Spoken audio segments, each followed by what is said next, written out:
energy levels? I can't hear you.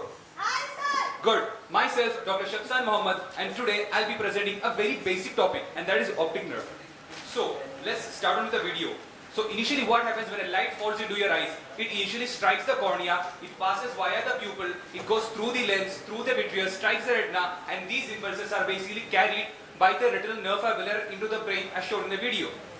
So, the optic nerve starts from the optic disc to the optic chiasma. It is basically a backward continuation of the nerve fiber layer, and it is a sensory nerve. Now, two important points for your examination points of few students. Number one, it is not covered by any neuronal mass, so it does not regenerate. And number two, it is covered by meninges, so it can transmit the intracranial pressure. At the same time, now let's talk about the parts of the optic nerve. We have four different parts: the intraocular part, the intraocular part, the intraorbital part, the intracanaliculaar part, and the intracranial part. Let me explain. The intraocular part is again subdivided into the surface nerve fiber layer, the prelaminar region, laminar region, and the retrolaminar region. Now coming to the intraorbital part. See, let's consider this as your eyeball and this as your orbit.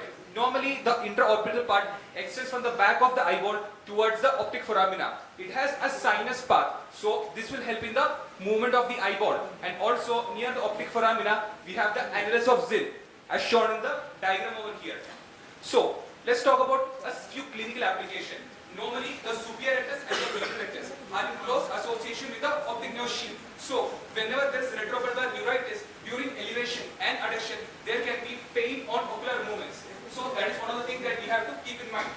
The next is the intracanalicular part. Now, the intracanalicular part is basically associated with the ethmoid sinus and the sphenoid sinus. So, practically speaking, what can be the pathology here, students? Basically, the infection can spread towards the optic nerve and causing an optic neuritis. And at the same time, since this is a very narrow canal, what will happen whenever there is any form of fracture or any trauma or any of that kind of stuff? What will happen?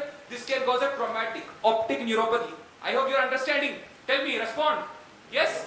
Now coming to the intracranial part. Most importantly, we have the pituitary gland behind the optic chiasma. So what happens whenever there is a pituitary adenoma? This can cause a compression over the optic chiasma. This pressure will be transmitted towards the eyes, and that will lead to papilledema. Now coming to the blood supply of the optic nerve, we have the ophthalmic artery, which gives rise to the ciliary artery and the central retinal artery. The ciliary is again divided into the anterior and the posterior ciliary artery. The posterior is again subdivided into the long and the short posterior artery. So here I have a beautiful model that I have made for you guys. The surface nerve fiber layer is being supplied by the central retinal artery. The prelaminar region is being supplied by the peripapillary choroidal vessels. The lamina cribrosa is being supplied by the circle of Zinn and Haller, and the retrolaminar region is being supplied by the central retinal artery combined with along with the ciliary vessels. That has been just explained. The venous drainage is very easy, students. Just one vein, that's your central retinal vein. So one non-stop diagram for all your confusion. Examination, what all should we do? Visual acuity, color vision, pupillary reaction. Pupillary reaction, one important point that you have to remember. Whenever there is any form of insult to the optic nerve, we can have something called as the relative afferent pupillary defect. And at that time, क्या करेगा? What will you do to test? इशारा देखना पड़ेगा. Relative afferent pupillary defect, you have to go for a swinging flashlight test.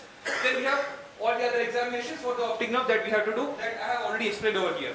A peek into the disease. Glaucoma is multifactorial. There is damage to the optic nerve, optic neuritis, inflammation of the optic nerve, ischemic optic neuropathy, disruption of the vascular supply of the optic nerve, and various other optic neuropathy which I will be explaining in the next class. Thank you so much.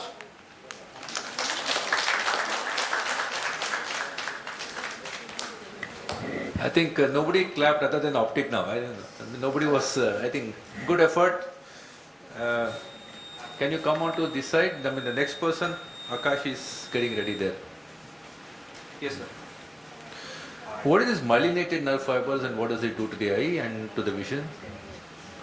Sir, myelination of the nerve fibers, basically, it helps in fast transmission of the impulse. Reference to optic now.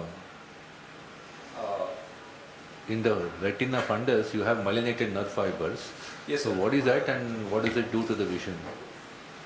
Basically, when we have excess of myelination in the nerve fiber layer, the rays of light basically, it might be difficult for it to pass through the optic nerve, so it might slow down the perception of the vision during, like, when you are seeing a particular object.